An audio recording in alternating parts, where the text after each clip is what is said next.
The oppressive heat had settled over Oakwood, Kansas, like a shroud. It was July 1923, the third summer in a row where rain was a forgotten memory. Benjamin Miller, a man whose broad shoulders had once easily handled the heavy presses at the local tool and die factory, now looked gaunt and haunted. He sat at the worn kitchen table, the wood grain etched with decades of family meals that felt like cruel taunts. Across from him, his wife Lydia pushed a strand of limp, dark hair from her forehead. Her eyes, once bright and lively, were sunken pools of desperation. "Ben," Lydia whispered, her voice cracking like the parched earth outside their window. "Look at what we have left. Truly look." She gestured weakly towards the pantry door, leading down to the root cellar. "By the middle of this month, Ben, there will be nothing. Absolutely nothing." Her gaze drifted towards the window, where the skeletal remains of what had been their vegetable garden stood as a stark monument to the drought. Last summer was hell. This is worse. We had to butcher the pigs weeks ago. The cow, Bessie barely gives a cup of sour milk now. The potatoes are dust. The chickens are gone. Even the sparrows. They just fall from the sky. What are we going to do when Bessie goes? What are we going to eat? Benjamin didn't answer immediately. He stared at his calloused hands, remembering the strength they used to possess. He thought of the factory, the rhythmic clang of metal, the sweat earned through honest labor. That was before the endless dust, before the whispers of famine creeping out from the plains into their small Midwestern town. He finally met Lydia's frantic eyes. "What do you want me to say, Lyd? That I can make rain? That I can conjure bread from this blasted dirt? I don't know, I don't know." This conversation, etched with despair, happened on the 15th of July. It ended, like so many others recently, in raised voices, accusations flying like sparks in dry tinder. They screamed until their throats were raw, the sound echoing in the hollow emptiness of their once comfortable farmhouse. Nothing was resolved, only the gnawing fear amplified. 2 days later, the blow that shattered their precarious hold on normalcy fell. Benjamin trudged towards the factory gates, his stomach a tight knot of hunger, only to see a crisp, official notice pinned beside the time clock. It declared, in stark bureaucratic language, that Benjamin Miller, born 1890, was dismissed for repeated substandard productivity and utterances deemed detrimental to collective morale and progress. The words swam before his eyes. Utterances? When had he complained? Maybe muttered about the unfairness of rations shrinking while quotas rose. Someone, a comrade, had listened and reported. The betrayal was a physical blow, worse than the hunger. He stumbled home, the world tilting. "Why?" he muttered to himself, the words scraping his throat. Just why? Bread lines stretch for blocks, and they fire a man for being hungry? He pushed open the front door. Lydia stood in the dim hallway, her face pale. The neighbor, Mrs. Henderson, had seen the notice posted and rushed over. The scene that followed was predictable, yet no less devastating. Lydia's fury, a tempest born of fear and helplessness, rained down on him. That evening, in grim, silent efficiency, they slaughtered their last 2 pigs. The next morning, Benjamin took the meat to the struggling town market, selling it for a pittance, barely enough for a small bag of mealy potatoes traded from a desperate farmer further west. The hunger became a living thing inside their home, a third malevolent presence. Benjamin, Lydia, and their 2 children, 10-year-old Daniel and 8-year-old Sophie, wasted away, their skin clinging to bone. their movements slow and listless. The people of Oakwood resembled shuffling specters, their eyes vacant. Hunger wasn't just in their bellies. It was in the air they breathed, the dust they coughed up. Then, on a sweltering afternoon, just days after Benjamin lost his job, the fragile dam holding their world together broke. Daniel, always a wiry child, but now frighteningly thin, had been trying to carry an armful of kindling from the yard. Benjamin, chopping what little wood remained near the back porch, heard a sickening thud. He turned to see Daniel collapsed beside the heavy oak chopping block, his small body unnaturally still. A dark, ominous stain bloomed on the packed earth beneath his temple where he'd struck the unforgiving corner. Daniel! Lydia's scream tore through the heavy air. They rushed to him, but one look at the unnatural angle of his neck, the stillness, the unfocused stare, confirmed the terrible truth. Their son was gone. They carried his light, broken body into the cool dimness of the front room, laying him gently on the threadbare sofa. They knelt beside him, tears carving tracks through the grime on their faces, a profound silence descending, broken only by Lydia's choked sobs. They stared at their child, the reality of his loss a crushing weight. Then, something primal, something born of the relentless, maddening void in his gut, surged within Benjamin. He wasn't thinking. He wasn't Benjamin Miller, father, husband, factory worker. He was pure, ravenous instinct. With a guttural sound, he lunged forward, sinking his teeth into the cold flesh of Daniel's forearm. The taste, coppery blood, salt, something indefinably meat, flooded his mouth. It wasn't repulsive. It was life. He tore a strip of flesh, chewing frantically, savoring every drop. He looked up, his mouth smeared crimson. Lydia stared back, her eyes wide with shock, but beneath it, a horrifying mirror of his own hunger. Her gaze flickered from Benjamin's bloodied face to Daniel's exposed neck. With a cry that was half sob, half snarl, she threw herself forward, tearing at the skin of their son's throat with her teeth. Their eyes locked over their child's body, a silent, terrible understanding passing between them.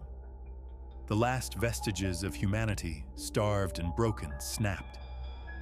Wordlessly, they lifted Daniel's body and carried it into the kitchen. Benjamin retrieved the heavy cleaver used for the pigs.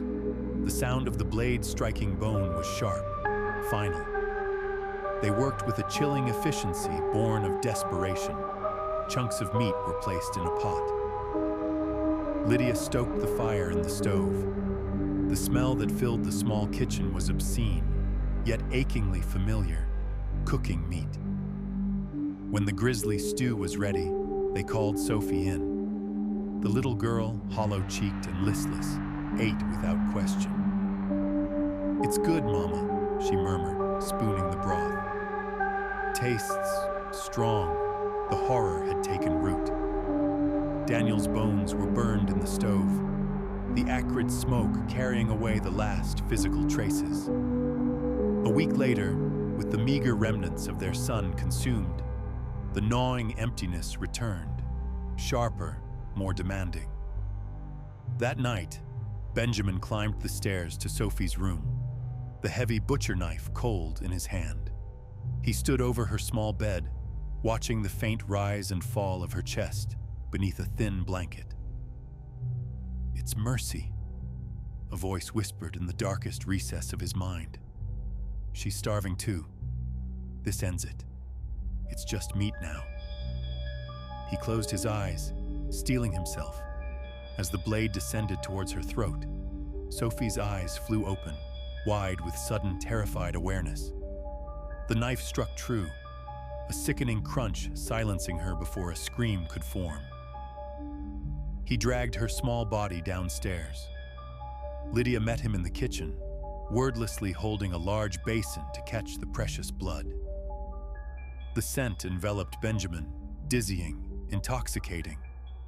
They butchered their daughter with the same detached efficiency they'd used on livestock. Choice pieces were fried in their last precious pat of lard. They drank Sophie's blood mixed with water. Lydia ate the eyes, popping them into her mouth like grotesque grapes. They consumed their child over days, the act fueling a terrifying numbness, a detachment from all they had once been. Only Sophie's tiny bones remained, fed into the insatiable stove. After Sophie, it was just Benjamin and Lydia in the echoing house. The silence between them was heavy, charged with the unspeakable acts they shared. The hunger, momentarily sated by their children, returned with a vengeance, sharper, more insistent than ever. It wasn't just hunger for food, it was hunger for the taste, for the temporary silencing of the void. One night, as Lydia slept fitfully beside him, exhaustion finally overcoming her haunted vigilance, Benjamin acted. He placed his hands gently on either side of her head, feeling the fragile structure beneath the skin. In one swift, brutal motion, he twisted. A soft crack echoed in the stillness. Lydia's body went limp. Alone now, truly alone, Benjamin descended further into bestiality. He consumed Lydia methodically over 2 weeks.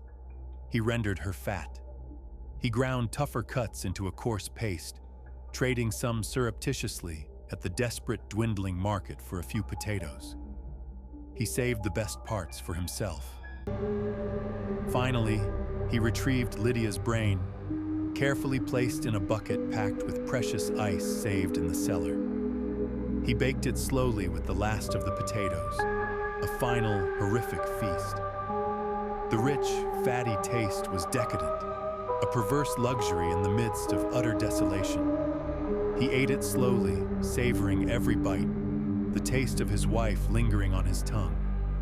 The taste of human flesh was now an addiction. Benjamin Miller was gone, replaced by a predator stalking the dying town. His neighbor Martha lived alone, an elderly widow rarely missed. He killed her one evening, luring her in with a promise of shared scraps. Her meat was tougher, stringier than his children's, but it filled the void. He fried thick cuts in her own rendered fat, the smell masked by the pervasive dust and decay hanging over Oakwood. He ate her for weeks, his strength returning, fueled by horror. He grew bolder. He began hunting. 2 young girls, playing listlessly on the crumbling edge of town, vanished one twilight. He dragged their small bodies back to his cellar. A man, smoking a cigarette behind the shuttered general store, was bludgeoned into silence. His meat tasted foul, tainted by tobacco and something intrinsically wrong to Benjamin's newly refined palate. He learned quickly, children and young women tasted best. Tender, sweet. He stalked a young clerk from the post office, abducting her under cover of darkness. He consumed her slowly, making rich broth from her bones, frying succulent pieces with scavenged potatoes. He had another girl stored in the cellar ice, a reserve against the deepening despair of the town. He was methodical, a ghoul operating in plain sight amidst the apathy of famine. He was sitting down to a meal, a grisly stew simmering on the stove, the smell of cooked meat heavy in the air, when the door burst open. Men in dark coats flooded the kitchen, revolvers drawn. Benjamin didn't fight. He simply looked up from his bowl, a faint, terrible smile touching his lips as he chewed. "Took you long enough," he mumbled around a mouthful. Detective Harris had seen the horrors the famine had wrought. He'd seen the desperation, the petty thefts over crusts of bread, the hollow-eyed stares. He'd investigated Martha Henderson's disappearance, the missing girls, the vanished clerk. The trail, faint as it was amidst the chaos, had led him to the Miller farmhouse. He'd ordered the raid based on whispers and a gut-churning dread. Now, in the stark interrogation room at the Oakwood Sheriff's Office, Benjamin Miller sat across from him. The date was September the 2nd, 1923. Benjamin spoke calmly, methodically, recounting his descent into monstrosity. He described the heat, the job loss, Daniel's accident. He described the taste of his son's flesh, the sound Sophie's neck made when it broke. He detailed Lydia's murder, the texture of her brain. He spoke of Martha, the girls, the clerk, the man behind the store. He described the butchering, the cooking, the preservation. He spoke of flavors and textures like a connoisseur reviewing a fine meal.